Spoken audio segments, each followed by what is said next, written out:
lá, o próximo temperamento que nós podemos trabalhar aqui é o temperamento melancólico. Como o próprio nome já diz, as pessoas melancólicas são de fato um tanto quanto melancólicos. Os melancólicos, eles são pessoas extremamente profundas em seus sentimentos, em seus pensamentos, né? E isso é uma virtude, bem como a gente pode correlacionar o temperamento melancólico como sendo o elemento da terra, né? A terra é um elemento que ele traz uma firmeza muito grande, né? O doutor Ítalo Marcilli, ele deu um exemplo uma certa vez falando a respeito dos 4 temperamentos, falando, né, especificamente do melancólico, que, por exemplo, assim, quando você pega uma faca e você finca essa faca na terra, quando você tira aquela faca, aquele buraco fica naquela terra.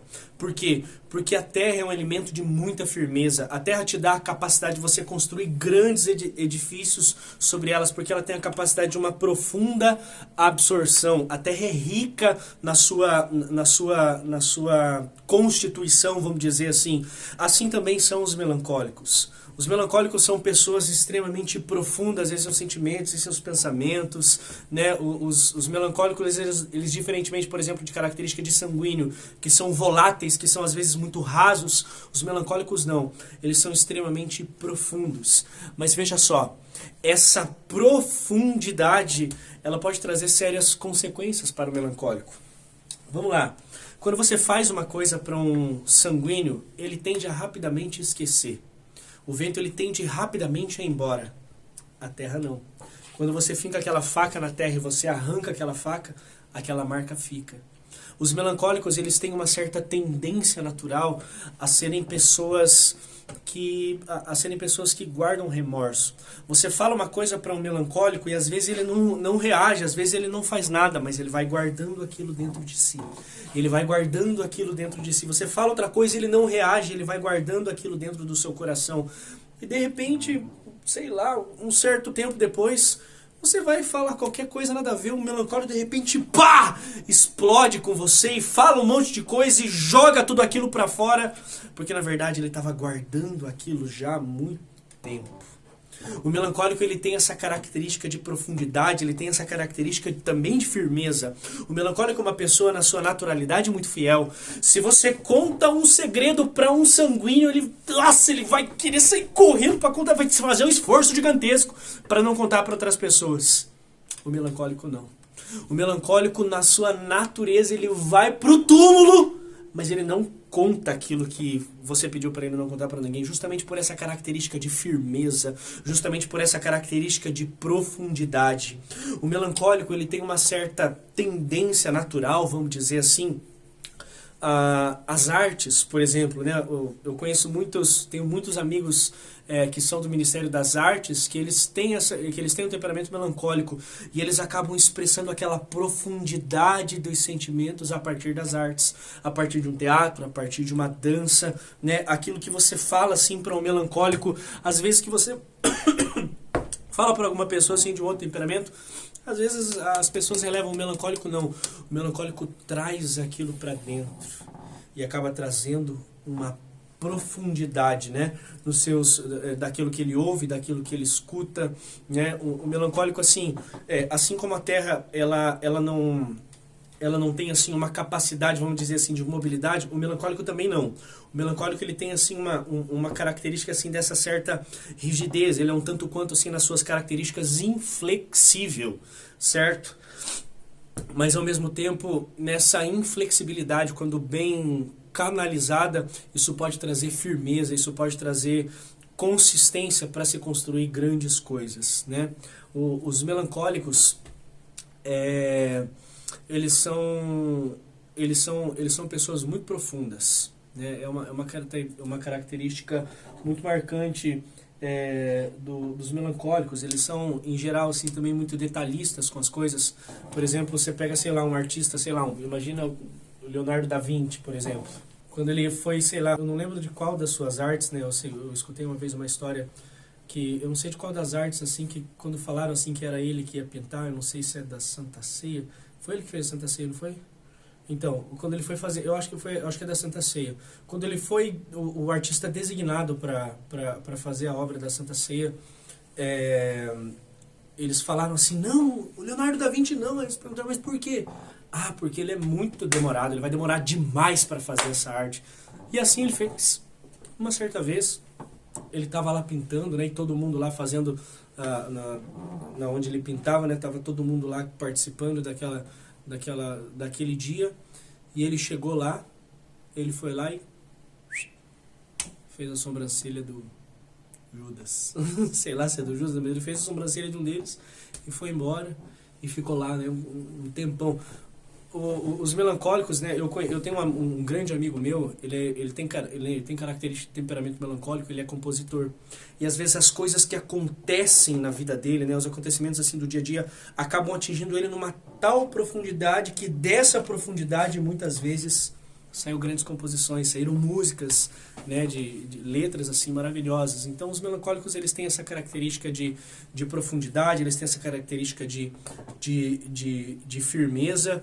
Ao mesmo tempo, o melancólico, às vezes, ele acaba sendo assim, meio doído com as coisas, né? Mas paciência, todos nós temos os nossos defeitos e as nossas características. Eu espero que você, melancólico, a exemplo de um grande santo da Bíblia que eu tenho um carinho imenso, né? Que eu amo o seu evangelho, que é o evangelho de João. Eu não sei se você se lembra, a palavra de Deus nos conta que na última ceia estavam lá os apóstolos reunidos e diz a palavra de Deus que João estava lá, com sua cabeça reclinada no peito de Jesus. Eu fico imaginando a profundidade daquela hora, eu fico imaginando a profundidade daquela cena, daquela experiência que João, um homem profundo, né?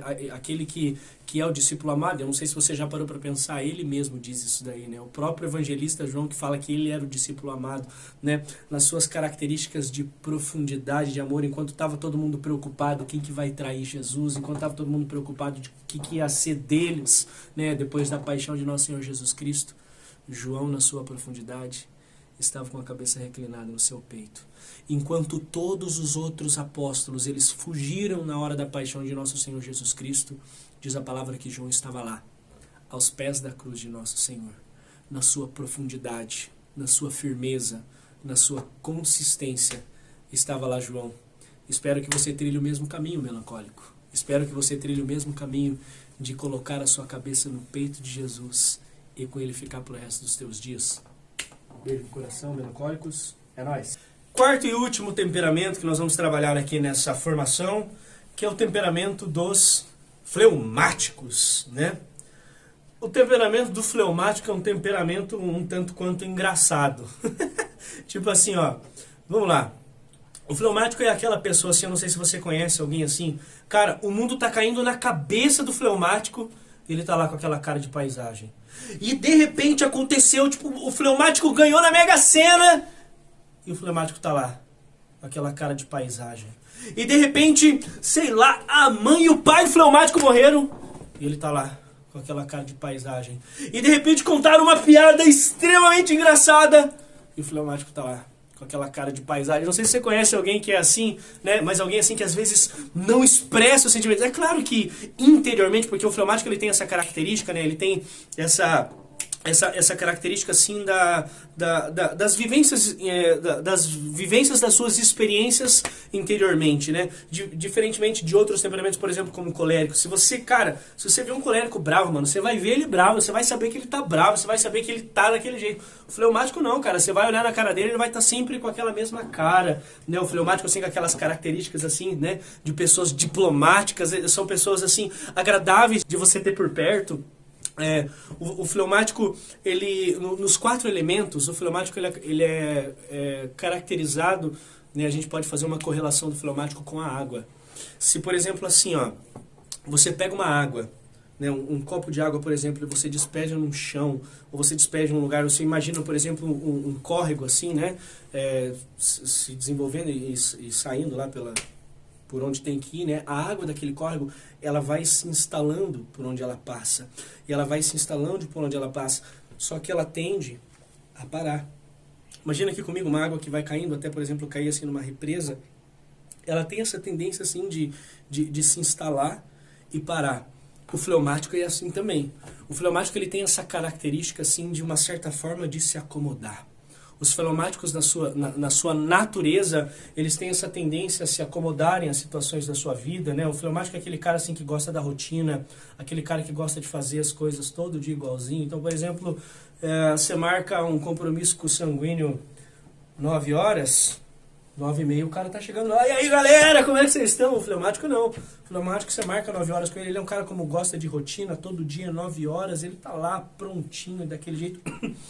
Ele é um cara assim que reage de uma certa forma tardiamente a algumas coisas. Por exemplo, assim, se você quer ver um colérico bravo, cara, é rapidinho pra ele se irar e te devolver, sabe? Se você bater no colérico, ele rapidamente vai devolver em você na sua tendência natural, certo? O fleumático na sua tendência natural, não. O fleumático ele tem uma certa tendência a não reagir prontamente às coisas. Se, por exemplo, assim, digamos, no seu ambiente de trabalho acontece uma contenda, acaba acontecendo uma briga, uma discussão, um desentendimento entre duas pessoas, o fleumático é aquele cara que vai lá e vai falar com um, e vai lá e vai falar com o outro, e vai, de uma certa forma, assim, tentar reconciliar, assim, aquele cara, assim, gente boa, sabe? Aquele cara do bem, né? Essas são as características do fleumático. Mas o fleumático ele tem essa, vamos dizer assim, essa triste tendência a se instalar e a parar. O fleumático ele tem uma certa tendência a ele estacionar na sua caminhada, na sua vida com Deus, de se estacionar, de se acostumar com as coisas, né? Isso você pode, sei lá, levar tanto na vida com Deus como amanhã ou depois, né? Se você é casado vai casar ou pretende, né? Você pode levar isso também assim para realidades como essa. O fleumático ele tem essa característica assim de se instalar e acabar parando, sabe? Mas ao mesmo tempo o fleumático ele tem a característica da estabilidade, diferentemente assim de outros temperamentos. O fleumático é um temperamento assim, é uma pessoa assim muito estável. Ele é uma pessoa muito calma. Por exemplo, assim, ó, tá, sei lá, todo mundo assim numa reunião do trabalho, todo mundo com pressa e tipo 5 minutos para você resolver aquilo lá, e você precisa resolver aquilo naquele exato minuto e tal, e eles estão lá fazendo uma reunião, né, digamos assim, na tua empresa, imagina aqui comigo, né, essa reunião de empresa acontecendo, eles precisam tomar uma decisão aqui agora, e de repente no meio daquela reunião levanta o fleumático, e ele fala assim, espera só um pouquinho, eu vou pegar um cafezinho aqui. Eu me lembro de um episódio de um amigo meu, que ele estava almoçando, né? Ele é bem fleumático. Ele estava almoçando, ele estava comendo, ele recebeu uma ligação. Era a mãe dele falando, ô filho, a mãe estava trabalhando lá e tal, lá na casa onde ela trabalhava, né? Ela trabalhava como doméstica numa casa, né? Ela estava trabalhando lá. E ligou pro filho dela e falou assim, filho, eu acabei de sair aqui da casa, estou indo pro hospital, eu caí e quebrei meu braço. Aí ele falou, nossa mãe, é mesmo? A senhora está indo pro hospital? Aí ela falou, tô indo. Ele falou, então tá bom, eu já chego lá também. Aí desligou o telefone e voltou a comer. Terminou de comer, pegou as coisas dele e foi pro hospital. Bem tranquilo. Se fosse talvez um outro temperamento, ele ia reagir diante daquela situação de uma certa forma diferente. É justamente por isso que eu estou falando para você que os temperamentos eles não determinam nada, mas ele é uma certa forma, ele é uma certa tendência que a gente tem a reagir diante de algumas situações de nossas vidas. E eu estava pensando aqui comigo, né? Nossa, que santo que poderia ser... que santo que poderia ser um santo fleumático na Bíblia. E eu me lembrei... de um santo que é meu xará, São Filipe, no Evangelho de João, quando é narrado. Veja só, o fleumático ele tem essa característica assim, de uma não reação direta, entende? Por exemplo, e também às vezes, né, uma certa lentidão, vamos dizer assim, diante de algumas situações. Eu me lembro do Evangelho de João, quando a palavra nos conta que nosso Senhor Jesus Cristo ele estava lá e eles estavam chamando algumas pessoas para conhecerem nosso Senhor Jesus Cristo. E São Filipe chega para uma determinada pessoa lá, se eu não me engano, André, e ele chega para André e fala assim, André, nós conhecemos o Cristo, venha conhecer. E André pega e olha e fala assim, será que pode vir alguma coisa boa de Nazaré? Se é um colérico naquela hora, ele vai falar, então quer conhecer? Então vai embora, então suba daqui. Tipo, a tendência natural seria acontecer aquilo. Mas o fleumático olha e fala assim, não, vinde vede, né? Essa característica assim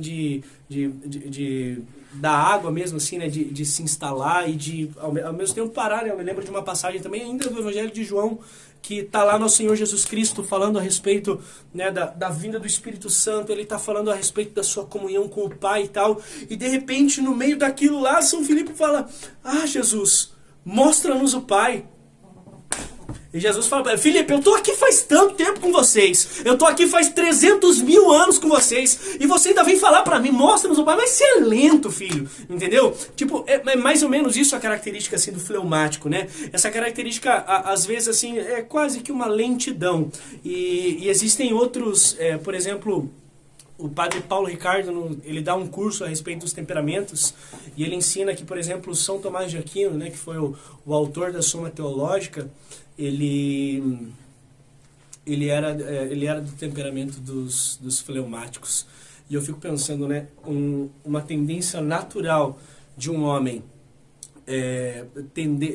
o homem, de uma certa forma, tender a se estacionar, a se acomodar. O cara escreveu um conteúdo da densidade da Suma Teológica, que até hoje é um conteúdo extremamente denso para a igreja, foi escrito sei lá quantos séculos atrás. É realmente de se pensar que, de fato, os temperamentos eles não determinam nada. O que determina alguma coisa, o que realmente é relevante, o que realmente faz a diferença, é quando nós damos vazão à graça de Deus. É quando nós damos abertura ao Espírito Santo. Quando nós deixamos Ele trabalhar os nossos defeitos e potencializar as nossas virtudes. Fleumáticos, nunca parem. Vivam com intensidade. Existe uma história que eu gosto muito assim para caracterizar e para a gente fechar com chave de ouro essa formação, para você compreender a reação natural dos 4 temperamentos, que é uma história mais ou menos assim, ó. Imagina assim comigo um ônibus, e dentro desse ônibus tem lá os 4 temperamentos. Tem lá o fleumático, o sanguíneo, o melancólico e o colérico. E eles estão lá, e aquele ônibus está indo, e de repente aquele ônibus bate, acontece um acidente, aquele ônibus começa a pegar fogo. E o fogo começa a se alastrar no meio daquele ônibus, e de repente, quando o fogo começa a se alastrar, a primeira atitude vai ser do sanguíneo, de levantar e sair falando para todo mundo: acorda porque tá pegando fogo e não sei o que lá. E de repente, quando eles conseguem escapar de lá de dentro, o sanguíneo ele liga pra imprensa, e de repente vai à televisão, e ele é o cara que dá entrevista pra televisão, e ele fala a respeito, e ele vai falando para todo mundo a respeito do fogo, e já liga para todo mundo: mãe, nós estamos aqui, o fogo está pegando, não sei o que lá. O sanguíneo ele teria, né, essa atitude. O colérico seria aquele cara que, quando ele viu o fogo acendendo, quando ele viu aquele fogo se alastrando, ele levanta e ele fala assim: ó, você sai por aqui, você pega esse extintor e nós vamos por aqui, não sei o que lá. E chega no, né, eu imagino que ele chegaria no fleumático e fala: acorda pra vida, agora é nessa hora e tal, né? O colérico ele teria assim essa capacidade, vamos dizer assim, essa tendência à liderança naquela hora. Quando o fogo começasse a se alastrar e o melancólico visse aquele fogo se alastrando, ele ia olhar para aquele fogo e ele ia falar: meu Deus, olha esse ônibus. Quantas pessoas já viajaram aqui nesse ônibus?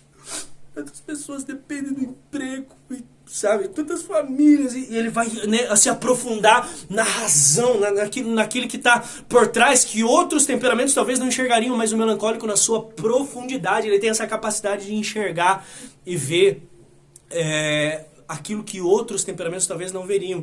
E de repente aquele fogo se alastrando, o fleumático lá de dentro do ônibus, ele olha pro fogo e fala assim: mas meu Deus, tá pegando fogo, gente. Que prejuízo pro dono, né? E ele lá dentro, o fogo pegando. Então, assim, essa é uma história que eu gosto muito, né, para caracterizar acerca né, para mostrar com um pouco mais de evidência, né, as características de cada temperamento. E eu espero que essa formação tenha sido útil para você. Mas antes da gente finalizar, eu preciso, de uma certa forma, reforçar algo que eu já falei por aqui, que é o que realmente vai fazer com que essa formação seja útil na tua vida e seja útil na tua história. Existe um único caminho para a gente trabalhar os nossos defeitos e para a gente potencializar as nossas virtudes. E esse caminho chama-se vida no Espírito. É vida com Deus. é o Espírito de Deus que é capaz de pegar um colérico que tem a sua tendência a ser, né, a ser uma pessoa irada, a ser uma pessoa de pavio curto. É o Espírito de Deus que tem a capacidade de afagar aquele coração e falar: calma, colérico, calma, colérico. Ame generosamente, utilize dessa generosidade por amor. É o Espírito de Deus que tem a capacidade de implantar no coração do melancólico a profundidade da beleza dos bens eternos. É o Espírito de Deus que tem a capacidade de fazer o fleumático, que tem a tendência a se instalar e a parar, a ser constante, a nunca parar, a ir para cima, né, e a realmente buscar os bens eternos. É o Espírito de Deus que tem a capacidade de fazer o coração de um sanguíneo, que talvez muitas vezes é inconstante, mas fazer ele centrar, né, um coração às vezes desorganizado, mas é o Espírito de Deus que tem a capacidade de centrar a vida do sanguíneo no eixo e fazer com que ele, nessa capacidade de envolver, ganhe muitos corações para Cristo. Eu espero que você, a partir de hoje, tome essa decisão de realmente viver uma vida no Espírito e deixar a graça de Deus tomar o seu coração, trabalhar os seus defeitos, potencializar as suas virtudes. Que Deus abençoe e nós estivermos unidos e reunidos em nome de Deus, que é Pai, Filho e Espírito Santo. Amém.